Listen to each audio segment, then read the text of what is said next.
Hey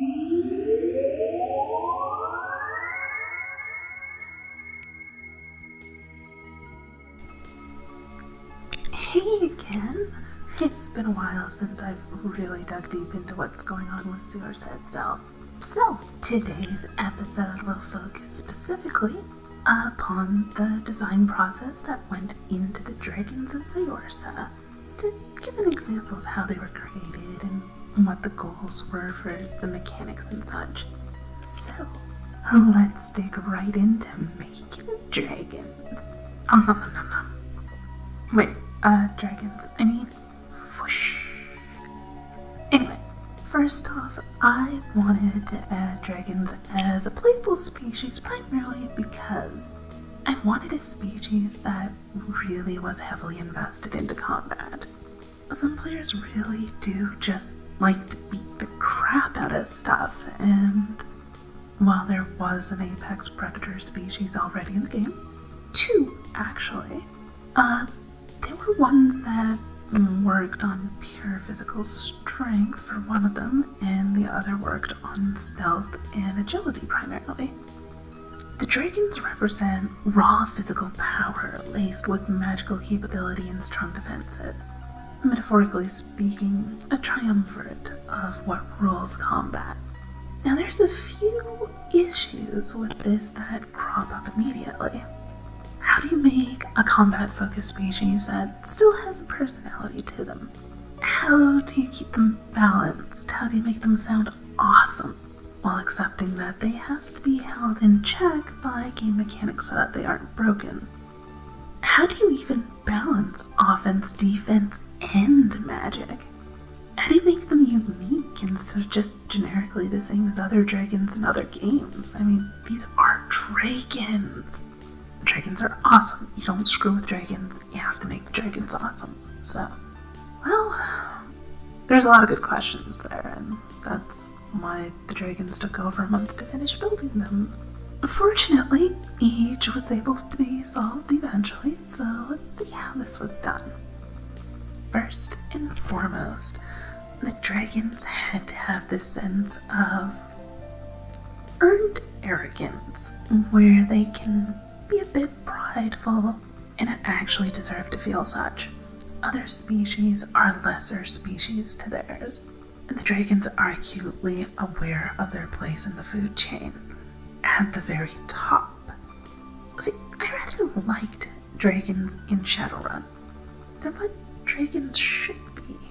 They're bigger, they're stronger, they're faster, they're smarter, they're flat out more magically adept, and just generally better across the board from anything that a normal species is capable of. I really wanted to capture that sense of, oh crap, it's a freaking dragon sort of dealy. So how do you get a dragon to be that level of terrifying and still be a playable species without having the crunch live up to the fluff, or without simply breaking the game? You have to be able to reconcile the fact that you're making a dragon, and people have expectations of dragons because they're dragons. So if you're gonna do a dragon, you have to make them strong, but not stronger than anyone else. But it still has to seem like they're stronger. It's kind of a tough situation to be in. Well, anyway, fortunately, there's a mechanic already implemented into Saorsa called Ascension. When a character completes their path to redemption, reaches level 20 and undergoes a lengthy quest chain, they can reach levels of power on par with demigods. Before this point, a character is completely incapable of even scratching divine class beings in combat. It doesn't matter what their stats are. You could hit a demigod with a bus and it would crumple the bus like a prop in a Godzilla movie. So, what does that have to do with dragons? Well, to make dragons scary mofos, every dragon ascends if they live long enough. Other species may dream of someday maybe being in that tiny fraction of a percentage of heroes that somehow reach that absurd level of greatness. For a dragon, that's just coming of age. A dragon ascends when they're no longer considered to be an adolescent. In this manner, dragons are now genuinely way stronger on average than other characters in the fluff. And it's already partially supported by the crunch, as the mechanics are already in place. To further help separate this, dragons, once hatched, are deemed to already be about on par with adults of other species. Yeah, an adult human is about on par with a several-day-old dragon whelp. In this manner, a dragon player character starts out as a very young dragon, and in their younger stages, they take on a bipedal, a vaguely humanoid form, and don't fully grow into the full-fledged stereotypical-looking dragons until their ascension, when they become adults. What this does is gives us a dragon that can be a bit weak by what the standards you'd expect for a dragon to be, because you're probably playing a character that's only a few years old, so it's alright if they're not horrifically powerful. The fact that you can play a 6-year-old and be on par with other characters is enough to show a power discrepancy without there actually being a real power discrepancy in their mechanics. This brings up other issues, such as the idea of there being a life path system in Saorsa. Characters begin play with previous history, which denotes what their skills are. Usually this involves a series of jobs or areas grown up, such as being a cleric for a church, or a street rat, or an apprentice to a magician, or just growing up in like the Mindscape area, that kind of stuff. For dragons, well, we don't have that much time, so things work a little differently. In the universe Saorsa is set in, dragons are hatched with a partial genetic memory, an imprinting of skills passed on by their parents which grant a great deal of instinctive capability, even at their moment of hatching. As such, it's possible to play a dragon who was literally born yesterday, which has some specific advantages and disadvantages worked into the rules themselves. So, at this point, dragons now sound powerful. Technically are powerful for their age, and the game's mechanics keep them from being overpowered in relation to other characters. Yeah. That still leaves us a few issues. One of the big ones is the whole path to redemption dealie. It's kind of a core integral part of what it is to be a pawn Saorsa in the first place. How can you play a character that completely lacks the core mechanic of the game as a whole that dictates what the game even is? Well, for those tuning in for the first time, Saorsa is largely centered around personal discovery, and the premise involves each character possessing an archetype, as in the thing the character values more than anything else, as well as a sin, which is a major event in the character's life, which caused them to turn against their primary value. Like if you want to protect life and you killed someone kind of thing. And then we have Path to Redemption, which is how the character reconciles the dissonance between the two and decides who they really are. For dragons, well, how do you get around this? In Saorsa's case, it was actually pretty easy. Saorsa is the dragon's homeworld.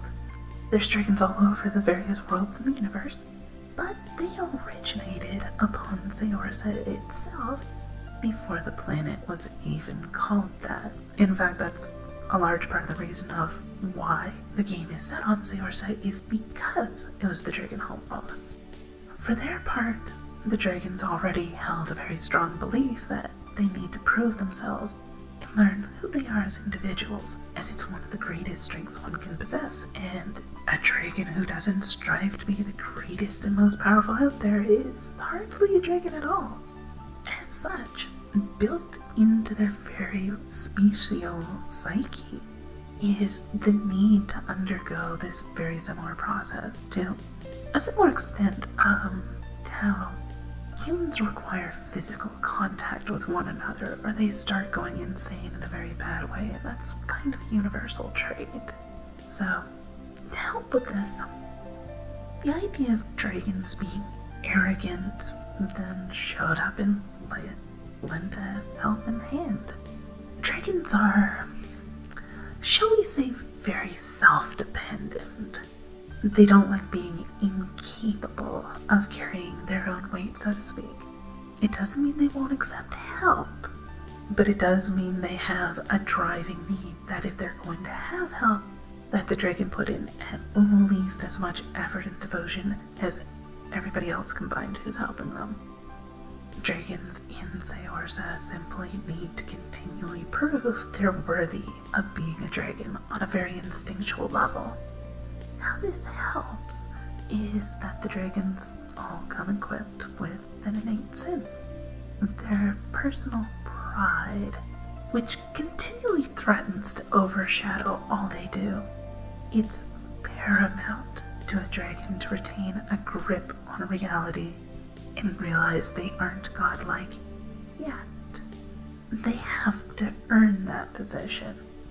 As such, a dragon is a bit unique in that they can be any archetype at all that they want, except the brute archetype, which focuses on personal responsibility above all else. The brute is basically the counterpoint to every dragon.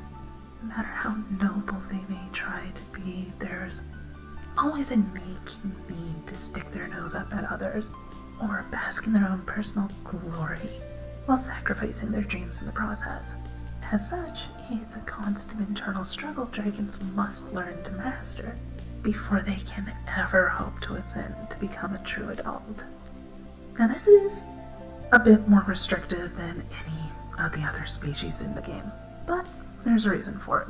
It's very easy for a player to want to make a dragon character that just wants to be a brute, but instead the setup is such that every dragon absolutely must be more than that. Perhaps the dragon wants to rule over subjects, as only a dragon is worthy of leadership, or maybe the dragon wants to create wonders that no other species could conceive of, but in the end, the dragon has to constantly pit themselves against their overpowering need to prove themselves at every opportunity. You should take pride in your work after all, but pride comes before a fall. It's finding that sweet spot in between that is a dragon's goal. A healthy amount of self-respect without growing into full-blown arrogance, which may hold them back or spell their doom. So, that fixes the issue of the premise of the game. So, what next? There's a lot of issues with making dragons a playable species that actually works, so... Wait, what makes Saorsa's dragons special anyway? Good question, Self. Thanks for asking. Why, of course, you're welcome, Self. Quite so. Yes, rather. Oh, okay, I'll stop. So dragons! The thing that got me about dragons is that there's so many types of dragons. Ones in D&D are a good example, where there's like metal dragons, chromatic dragons, gem dragons, and there's like a bunch of weird ones. Looking over to things like Warcraft, you see the various dragon flights broken into a different specialization as well. Blue dragons control magic, yellows control time, red for life, black for death and terraforming, green for evolution, that kind of thing. With this kind of basic idea in mind, I wanted dragons to have some unique properties. Things that made them not only specialized, but that they would be visually very distinctive and unique for each type of dragon. I didn't, however, want them to have their personality dictated by the type of dragon they were. Like, this was a major problem with the D&D dragons. It was like, oh, well, you're a metal dragon, so you're good. You're a chromatic dragon, so you're evil. That was limiting people in what they could play, so I wanted to bypass that situation. So, yeah. What I eventually came up with for this specialization issue was based upon the principles of evolution. If there's a resource available, it will eventually be integrated into a species. In the case of dragons, that meant magic. Magic in Saorsa permeates the world as an abundant ambient energy source. So I thought, what if dragons just naturally absorb magical energy as a passive trait? What this led to was the concept that there's really only one true species of dragon. But where you lay the eggs, an egg which sits for a few years in a volcanic region will soak up the magical energies of the location, and you'll wind up with a fire drake. Lay an egg in an area that an elder god died, and you'll get a spark of divinity to the emerging whelp. Since it'd be impossible to list them all, the idea was then to list a few common ones on Saorsa, and to gradually introduce more types of dragons over later expansions. The ones for the base game, however, are the magma dragons, which love fire and are more physically defensive in nature, with the fire elemental magic as their forte. Next up, crystal song dragons. Eggs laid in the crystallized aether, or magic if you will. Their scales become crystalline, hardened against magical attacks. The third on the list are the Dream Reavers, which have grown up within the Mindscape. Now, this is a blending of several ideas from other games such as the Warp from Warhammer 40k, or the Emerald Dream from Warcraft, or the Feywilds of several universes, and even legends from reality and so on. So, in this world, dreams, thoughts, and nightmares are literally real. And the Dream Reavers appear slender and thin, yet they grow scales, as hard as they believe them to be, relying entirely on the dragon's own willpower. If the dragon thinks that your sword will not cut their scales, then it doesn't. And few things are as stubborn as a dragon's willpower. Now, the astral dragons flicker in and out of reality. Their skills are almost like a kind of camouflage, and it makes it difficult to keep an eye on them as one's gaze just tends to slide right off.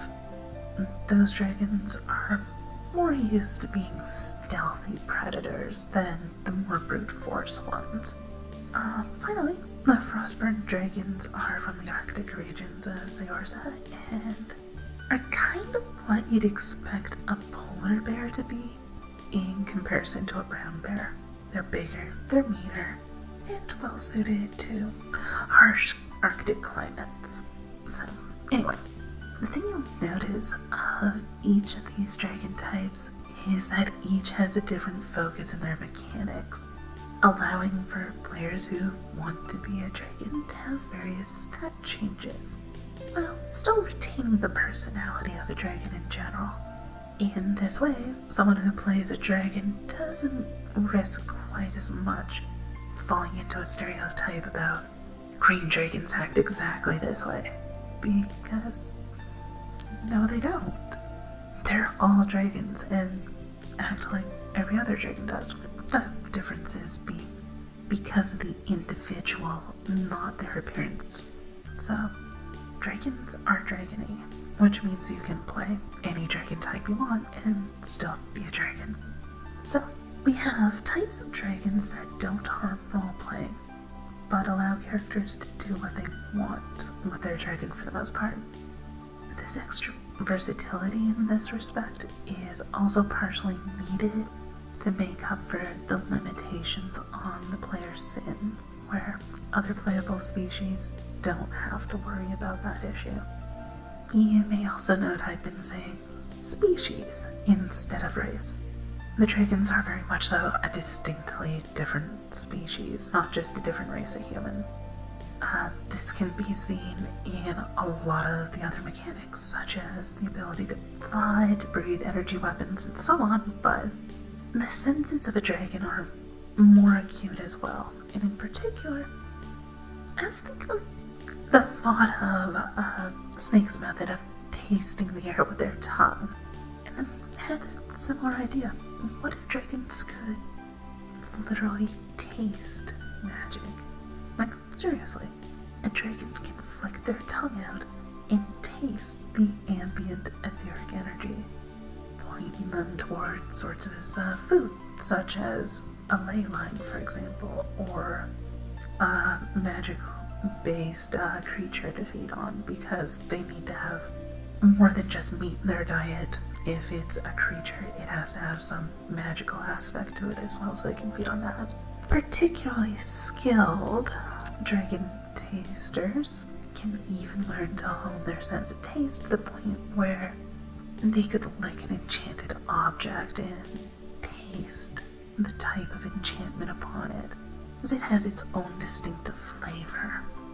Now, there are a lot of stories about dragons, and in those stories, there are things that make them a bit special. Stuff like the Dragon's Hoard. For this, it's actually introduced as a role-playing mechanic wherein every single dragon hoards something. Usually nothing major, but usually something related to their interests. For example, a dragon may enjoy painting and hoards paintbrushes she fashions from the hair of fallen enemies she's hunted or slain in combat. Now, this is primarily for giving something to help make the character unique and special, where the Dragon Horde speaks about who the character is, more than is particularly useful in gameplay. However, to introduce such as an actual mechanic, which can make dragons even more fun and actually affect gameplay, one of the options a player can pick at character creation is to be a trinket hoarder. These trinket hoarder dragons are much like people you've probably met in real life. They collect anything and everything that may just happen to have some sort of vague use at some later point in time. In fact, a dragon's capacity to imagine such situations is so amazing that they can come up with the most wildly unlikely of things to hold onto for decades or even centuries at a time. As such, this mechanic was made in such a way that the more bizarre and unlikely the situation, the higher the chances are that the Dragon's Hoard would actually have something which would work for such a situation. Now, these kinds of mechanics help to tie together the fluffy crunch of what makes a dragon a dragon. It's not just the raw power, but that cunning, the deviousness, the somewhat difficult to describe intelligence dragons have as well on top of that power. The idea of a dragon's pride is even more acutely accented as a mechanic in that players can specifically take on a trait called the Dragon's Pride, wherein the dragon is so used to trying to do things by herself that she learns to complete complex procedures that normally require extra individuals by herself. If it would take 4 people to cast a ritual spell, for example, it now only takes 3, as the dragon takes on twice the burden, as should normally be possible, counting as a second individual. The same thing, if she needs to carry an awkwardly shaped large object, which normally requires 2 people to lift, she'll figure out a way to balance it just right so that she can lift it by herself. Now, this mechanic shows the efforts and lengths a dragon will go to in order to prove themselves, and, well, not all dragons possess such. It's a nice way to give that feeling of a dragon being simply that much more potent, even if it's often in an intangible manner that doesn't have much of a major impact on combat. There is a little bit of a limitation that only one dragon's pride can take effect at a time, because otherwise they're so busy fighting over who can take off the bigger chunk that it becomes less efficient with more of them present, so you don't really get the benefits if you have a single dragon with it. Anyway, balance purposes, and it kind of makes sense. So, let's segue this back into what's basically our final question. How are dragons kept balanced if they can be offensive, defensive, and magical all at once? Honestly, it's that every species in the game has a mixture of 4 traits that they're naturally more adept at, out of 6. Now, these are basically their offensive speed, their defensive reaction speed, their physical offense and physical defense, magical offense, magical defense, more or less. Each species has their own unique blending of these, though every species starts with no direct stat bonus for such. Instead, each starts with something simple that can be expanded upon by sacrificing other abilities. So, for an example of this, the dragons begin play with the default talent of Indomitable Will. When a dragon has their mind set on something, it's pretty near impossible to distract them from their goal. They can be rather relentless in pursuit of something they want. Now, in the mechanic sense of this, by default, every dragon can just flat out ignore any effects of fear, mind control, or any other mental effect which would interfere with the pursuit of their chosen goal. Now, only by paying talent points can a dragon expand this out to a +2 willpower bonus.